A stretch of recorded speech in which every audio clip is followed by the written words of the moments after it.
Good evening everyone and welcome to my YouTube channel. So here with me we are looking at the three domains of life. Now here our topic of interest is what we call the domain Archaea. So just a background, a long time ago Archaea was grouped under the same category as the bacteria, but due to its distinct properties and characteristics it was discovered that it may have come from a different lineage, therefore it was grouped in its own domain. So now this Archaea is divided into three groups, which we are calling the methanogens, the extreme halophiles, and the extreme thermophiles. So to begin with, the first domain that we are going to look at, or the first division that we are going to look at, is the extreme halophiles. The other name for this one is the Crenarchaeota.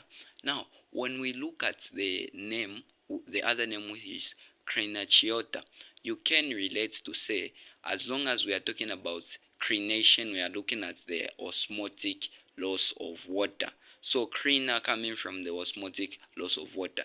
But every Archaea in its name will have the Chiota.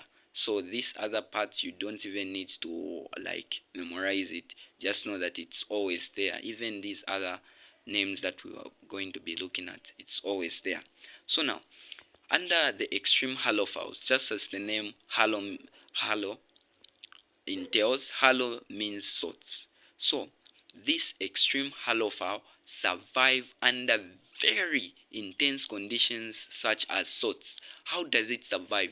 By producing what we call the osmoprotectants. What do these osmoprotectants do? Or what are these? These are simply small grains of more like solute concentrations that help balance the amount of solutes that are found inside the Archaea and the outside environment, thereby forming what we call an isotonic solution. Now, since an isotonic solution is produced, this means that the water that is entering the cell and leaving the cell is equal. Therefore, the Archaea will have more like an equal amount of water that it had, thereby preventing it from losing a lot of water and consequently dying.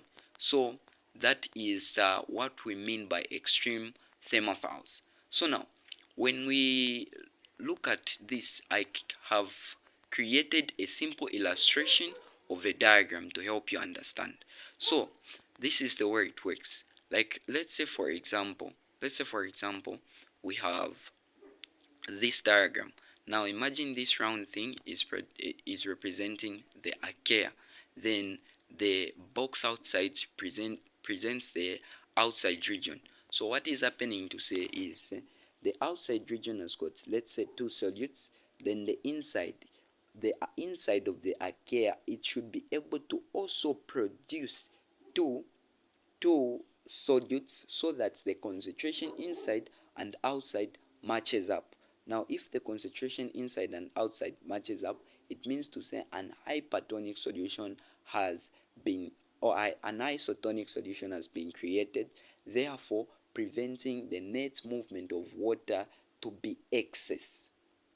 So now with this is how it is able to survive. So what is the example that we can give under this type of the Archaea? It is the Halobacterium salinarum. So here with me we have the spelling here, which is the Halobacterium salinarum. So now the other division in which the Archaea is divided into is what we call the extreme, or okay, let's begin with the methanogen. The methanogen, the other name is what we call the Archaeota. Now what is this Archaeota? Just as I told you, the last part of the name is always retained. So all you have to memorize here is urea. So Archaeota. So now, how does this work? Just as the word entails, methanogen, it simply means to say it is able to produce methane. So where does it produce? So it produces methane from carbon dioxide. Then when it produces methane, there is also another thing that is produced, ammonia. Now this ammonia that it produces, it now uses it for energy, the energy that it needs to survive. So now, having said that, the other important thing, since it produces methane, this one is does not even need oxygen. It is anaerobic. It can survive without oxygen. That's why I said this one, the Archaea, sometimes the defy the laws of the universe. It survives without oxygen. So now, when we look at this is the more reason why they are found in environments rich in toxic gases, because they can even survive without oxygen. Now, when we are looking at these methanogens, where else are they applicable? So you will realize to say they are even found in termites. Termites. Now these termites, what do? They help in the processing of cellulose. So just as you know, the cellulose is what is found in our cell wall. Now this cellulose, our body cannot even digest it. So cellulose, if you eat something that is made of cellulose, it comes out the same. So these help even termites. That's how come termites are able to eat something, and at the end of the day they are able to digest it with the help of these same methanogens.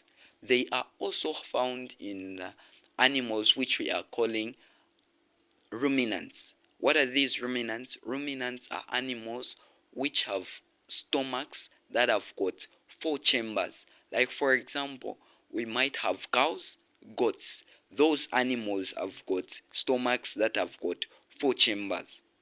So what they do is they help in the processing and digesting of cellulose. So just as I said, cellulose is the component that is indigestible even by human beings. So they help in that. So here with me is a simple diagram showing us how methanogens look. Now the other one is what we call the extreme thermophiles. The other name is Archaeota. So just as I said, the last name is the same.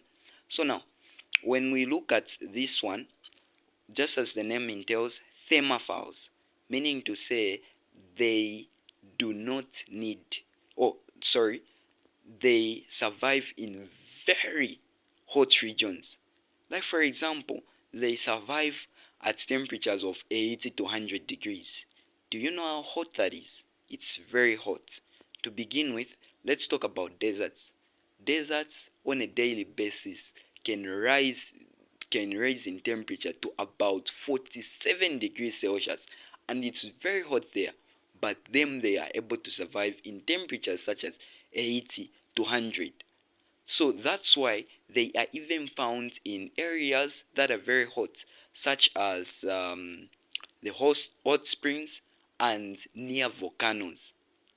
So this is this is why they are very very interesting to study. So just as you have seen in this depiction, you will see this is the place where they are found. It's very hot here.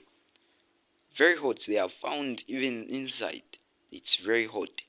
Now, being found in very hot environments, you will find that when a place is very hot, there is more like less oxygen. They are also what? Anaerobic. Now, the other concept that is very much important to know is how do they survive? So just as you know from our secondary level of education, we learned that enzymes are denatured by extreme temperature, but not the case for these, because they have specialized enzymes which we call the extremozymes. These extremozymes are able to survive in very high temperatures such as 80 degrees to 100 degrees. So for reference, we can look this up. So thank you very much for watching this wonderful tutorial. I hope you would subscribe, like, share, for more.